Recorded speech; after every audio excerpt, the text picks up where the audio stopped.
Chapter 3, Mishnah 1. The sages enacted many different decrees to protect the Tahara of items possessing holiness. Since there are different levels of holiness, the sages enacted different levels of protection for the different levels of holiness. In most instances, decrees enacted to prevent the Tahara of holier items were stricter than those enacted to protect less holy items. The first three Mishnahs of this chapter list 11 instances in which the rules enacted for Kodesh, sacrificial foods and substances, are stricter than those enacted for terumah, whose holiness is less than that of Kodesh. The first case deals with immersing utensils in a mikveh to purify them of their tumah. We now turn to the words of the Mishnah.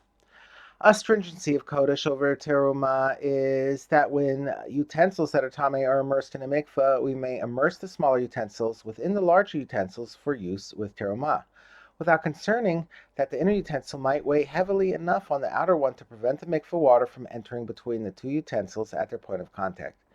But such an immersion is not valid for use with Kodesh.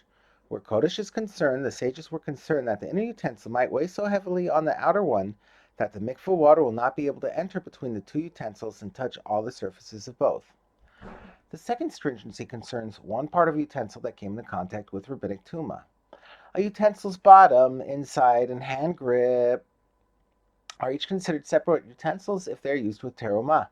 So that if, for example, the outside of the utensil becomes tameh on a rabbinic level, the inside and the hand grip remain tahor. But this is not so for utensils used with Kodesh. If any part of the utensil becomes tameh, the entire utensil is tameh.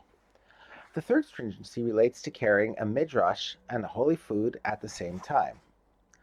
Someone who is carrying a midrash, for example, the shuv zav, may also carry terumah in an earthenware barrel at the same time without concern that the contents of the barrel may become tameh. But he may not carry Kodesh in an earthenware barrel while carrying a midrash. A stringency mentioned in Chapter 2, Mishnah 7 is the fourth one on this list. The garments of those who eat terumah are rabbinically regarded as a midrash for those who eat Kodesh. The fifth stringency concerns the laws of chatzitza.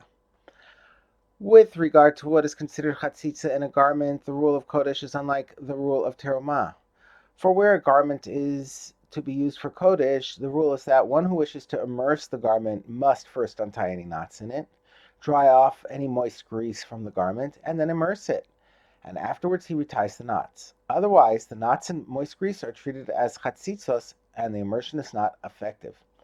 But where a garment is to be used for terumah, he may even tie loose knots in a garment that had none, and then immerse the garment while it is knotted. He may likewise immerse a garment without removing any moist grease that is on it.